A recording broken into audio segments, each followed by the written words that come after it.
From exploring the past to exploring the heavens, Missouri has it all.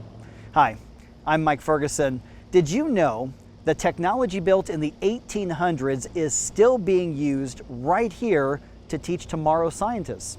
Also, we're going to go back in time and we're going to look at some of the houses that, well, frankly, hold some of America's most painful moments. And after that, we are taking a road trip here to beautiful Glasgow, Missouri. This is Missouri Life.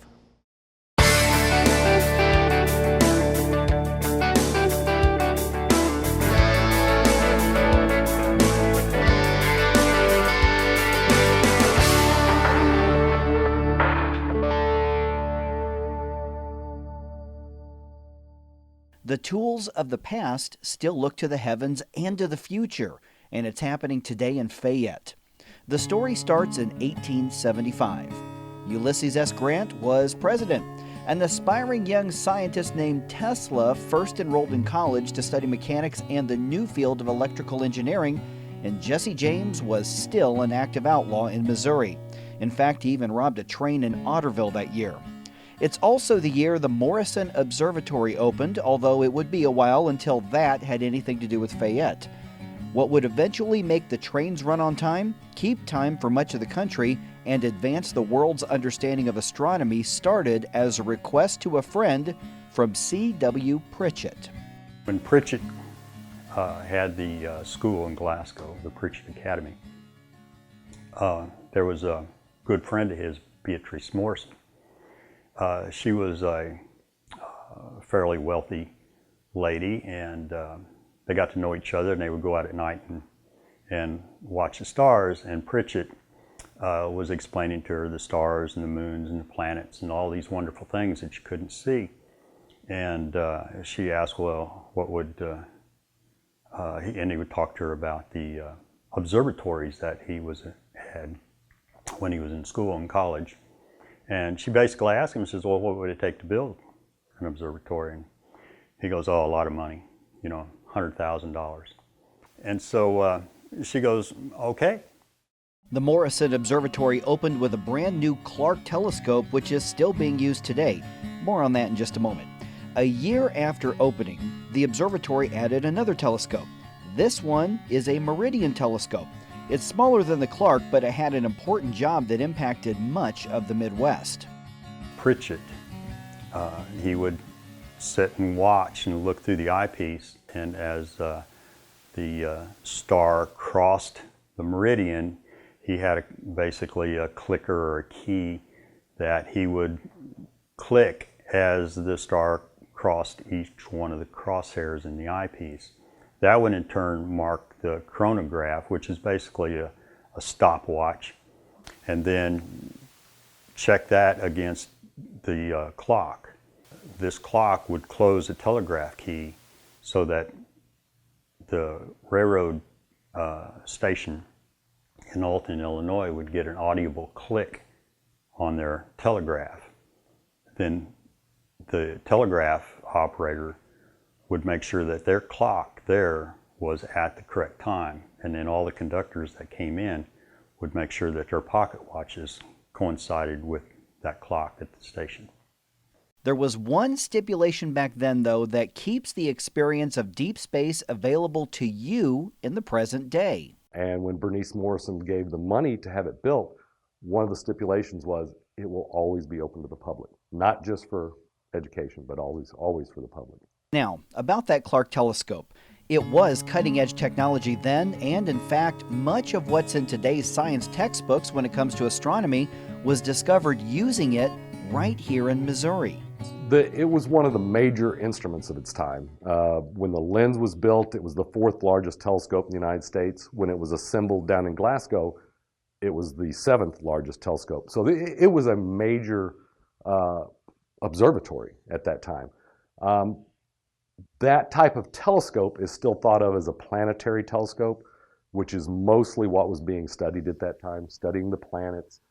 Carl Pritchett was the first person with that telescope to study the Great Red Spot on Jupiter. He was the one that named it the Great Red Spot. So it did a lot of research on planets, comets, things like that, a lot of teaching In fact, the Clark telescope is still an impressive instrument that remains in use today.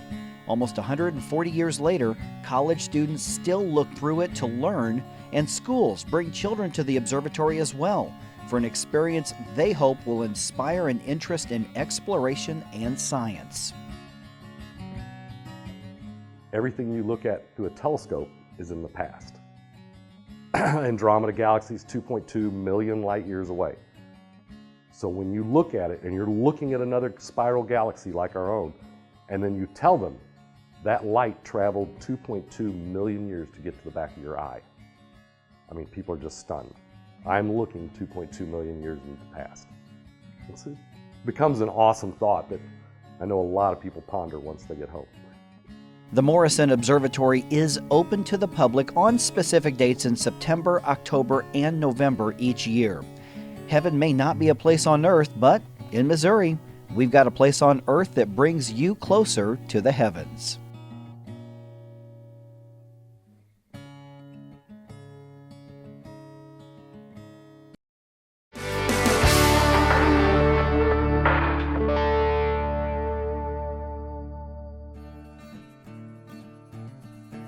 Modern art, contemporary art, the things you see in museums and on the campuses of the world's leading universities, and some of it is made right here in Missouri.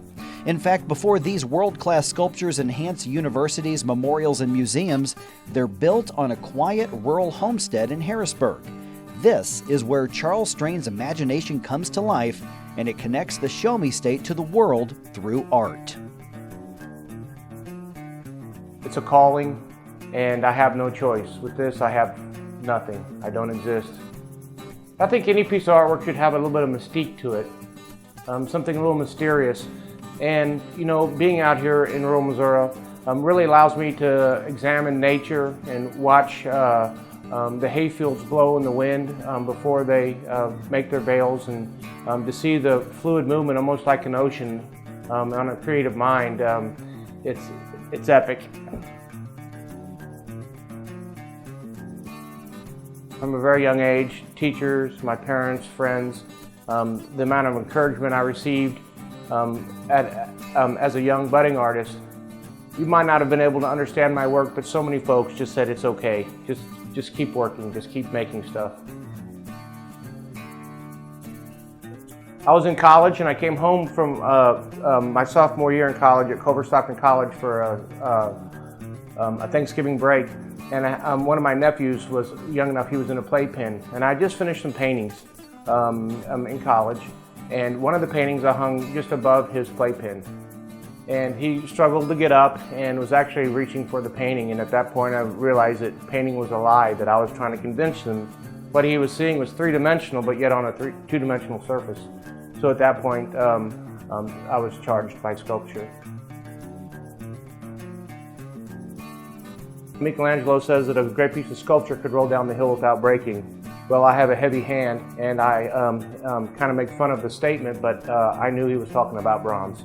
Obviously, he was talking about marble, but for me, in my hands, one of my great pieces could roll down the hill without breaking. And that sense of longevity, permeability, is something that really enhanced and excited me. So many things from this area of northern Boone County and southern Randolph County, Missouri has affected me in my work. I went to high school and played high school ball, baseball and basketball, and in between seasons in the summer I would work on farms, paint barns, haul hay, fix fence, and that really gave me a great work ethic to kind of set me up to be a sculptor, because the amount of work and effort that it takes to produce a piece is so grand that I think it helped me with my work ethic. Some of the folks around here, you know, the simple lifestyle of living in the country and not being too excited that your neighbor is whatever they're doing, you know, allows you to concentrate on yourself and your own family and the business that has to be done. You know, there's just so many people throughout the whole country that allows me to be able to do this every day. I wake up extremely humbled, thankful, and without those folks, I wouldn't be here today.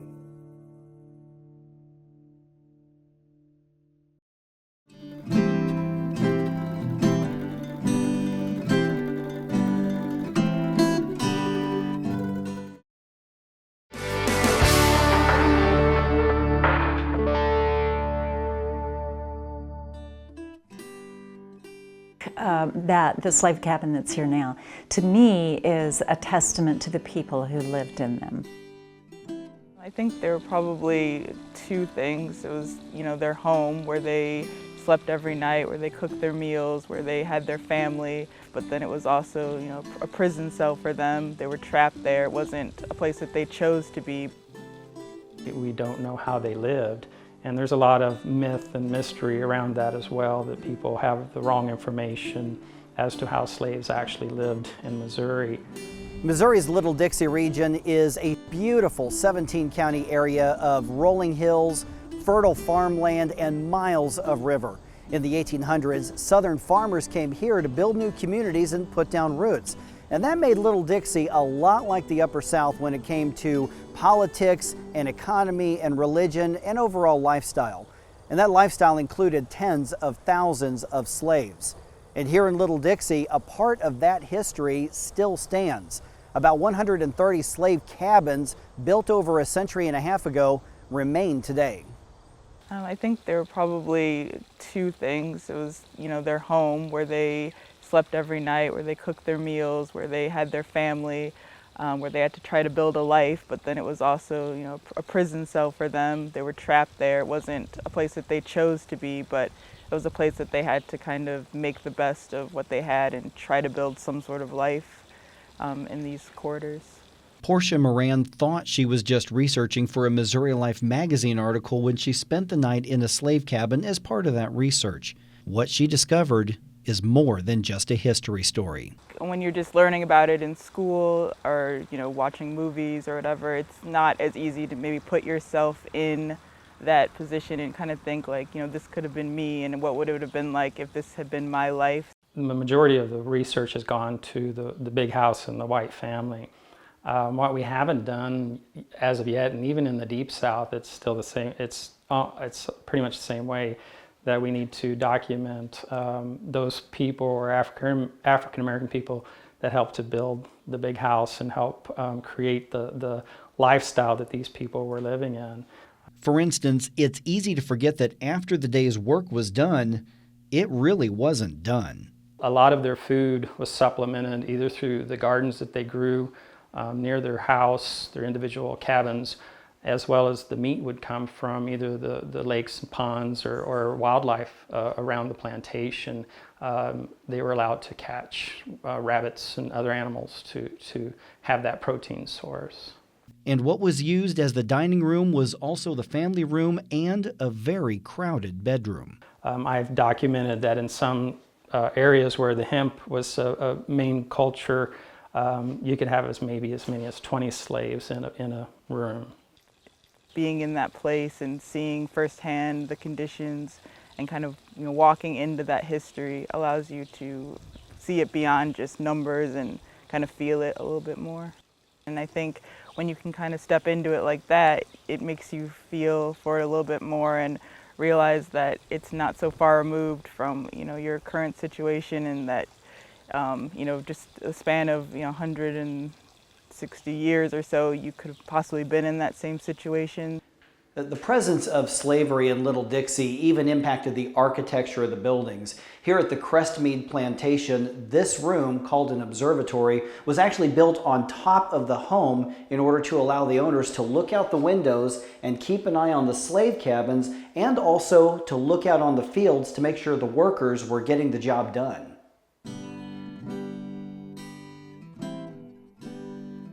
Just a short drive down the road from the Crestmead Plantation is what's now called the Burwood Plantation. Vicki McCarroll owns that property, and she welcomes visitors who want to learn about the slave quarters on it and the lives lived in them. We need people in future generations not to forget what happened. That we need them to know about slavery. And I also think that the slave cabin that's here now, to me, is a testament to the people who lived in them. It is about the people. Thinking about when I go out there and I think there were people who lived there, and there are people who loved and died and were sick and went there after a long day's work to see their loved ones. It's all about the people. I think that the reason that the history of the people and the history of the whole slavery institution and that kind of thing is very important, because if people don't know that it occurred, they don't know that it can happen again, and it's still happening in our world. And so I think it's very important that we have these structures that remind people that slavery was alive and well in this part of the country. And that's why it was called Missouri's Slave Belt. Today, it's where caretakers of the past keep our history within reach. These buildings are still here, that memory is still here, the legacy of that still lives on. So to just try to preserve that history and just keep it with you, and just try to learn from the things that have happened in the past and try to make the future better.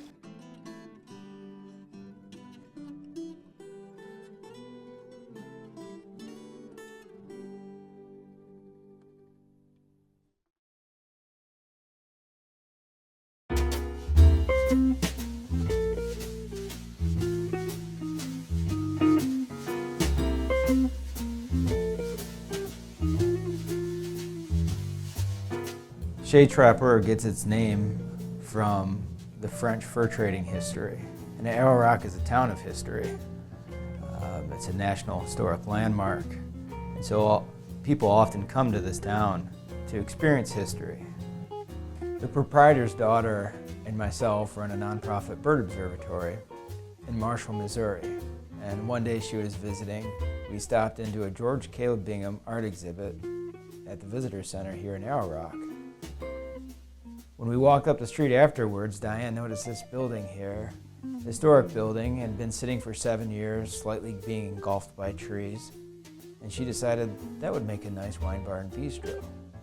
So 2.5 years after renovations, here we sit, open for business.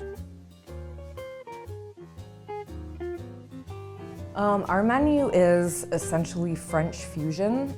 A lot of the dishes on it are traditional French recipes. One of the things that is a little different about Chez Trappeur versus just a French restaurant is that we use a lot of local and organic ingredients. A lot of the things, if I might be candid, we've been told on a couple of occasions that our menu is kind of scary because it has some French names to it, but it's really not. All of the things are I think very accessible to pretty much anyone's palate. I think that perhaps in contrast to a non-French inspired American restaurant, I think we maybe just have a little bit more herbs, butter, and cream, which I don't know how anybody could turn that down. So. We have several course offerings. For appetizers, we have charcuterie plates with a variety of cheeses and meats, all fresh, local, including capicola, guanciale, prosciutto. Most of our ingredients of all kinds come from Missouri, and most of those come from basically the Columbia area. We get our beef from Salisbury, Missouri. We get our pork and chicken from New Franklin in the Columbia area. And our chef goes to the farmer's market in Columbia at least once a week, usually more than once a week, to get all the herbs and vegetables. Renovating this old house here in Arrow Rock was no small task. We wanted to keep the historical integrity intact in the operating side of the building. This building was late 19th century building. Many of the buildings along this block fell prey to a fire around the turn of the century. This part survived, so it has a unique history in and of itself, in that it at one point in time was a saddlery, one point in time a doctor's office.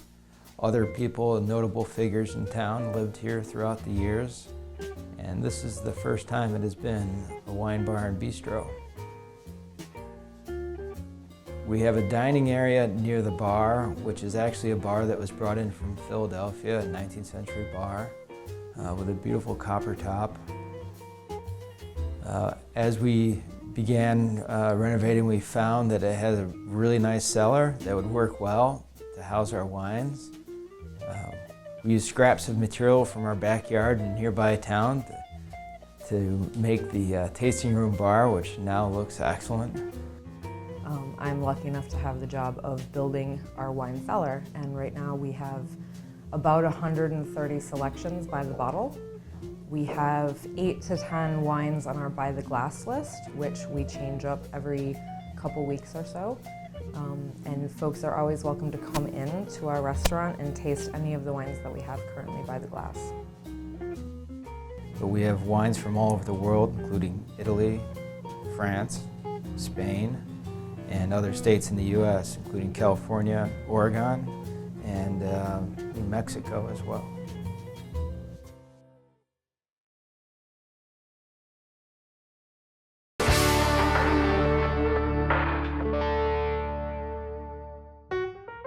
Nothing beats a road trip in Missouri. Whether it's a day trip or a weekend to get away from it all, one stop on the road to relaxation is Glasgow. And the first thing you're probably going to notice is this is a community that's very proud of their history. There are some great stories, great food and drink, and a little touch of the bizarre. We start with the place that for a long time was the front door to Glasgow, the train depot. All the news that was in and out of a little small town like this was at the depot, because people was coming in, going out, so they knew who was transit back and forth on it. So basically, that is where you find out all the news and all the gossip too. So it beat the newspaper sometimes then. Yes, it would. It was very quick. The depot was built in 1905 and was a part of Glasgow's economy through 1974 when it finally closed.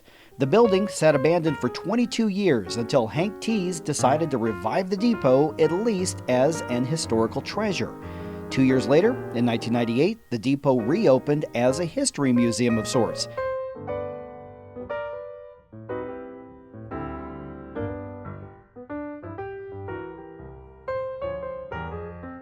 Hank knows that history too. He worked as a railroad station agent for 40 years. We put the train order in this. Then we hand it up high as we can get it. They run their arm through it and then we hold on to this. So therefore, you don't have to go down the track and retrieve these hooks. You don't come up with ingenuity without some brain power, of course. And across town, Glasgow's early promotion of learning still stands today, and it's still used today. Benjamin Lewis died in the Civil War at the hands of Bloody Bill Anderson, but he left $10,000 to the construction of the Glasgow Public Library. It was built in 1866, and it's been in use ever since. In fact, it's the oldest continuously used library west of the Mississippi River. Glasgow is certainly unique, and the way they do business is one example. We're on the business loop here in the main part of town, and one thing you'll notice, no chain stores. Every one of these businesses is locally owned. What would you say if somebody's thinking about a road trip? What is it about Glasgow that they should keep in mind before they decide where to take off? Glasgow is very situated right along the river, so the beauty here is fantastic. I've never met friendlier people. So when you come into town, if you're just wandering around and you look lost, somebody comes out of the stores and asks you, do you need any help? You get the old time feeling of the businesses because everything's original. They still have the original tins in the buildings, and the buildings date back to the 1800s. One business in particular is kind of the pride of Glasgow, it seems. Henderson's Drugstore has been part of the Glasgow community for 5 generations. In fact, the Hendersons still do business today exactly where the family founded the store. The pharmacy's been here since 1841, and originally it started off with my great-grandfather, Osborne Henderson, who intended to be a doctor. At that time, they had worked with another doctor, but this Osborne, one night he had to go out in the country, a dark, stormy night, and help amputate a man's arm, and on the way back, just the arm flopping around on the horse, he changed his mind. And that's when Osborne Henderson decided to be a pharmacist. And while we're going around town asking what part of Glasgow do we need to experience, everybody kept saying, Mike, you need to try the Orangeade at Henderson's drugstore. Well, Susan's kind of the expert here. She's been making these for 26 years. So Susan, may I have an Orangeade, please? Sure, coming right up.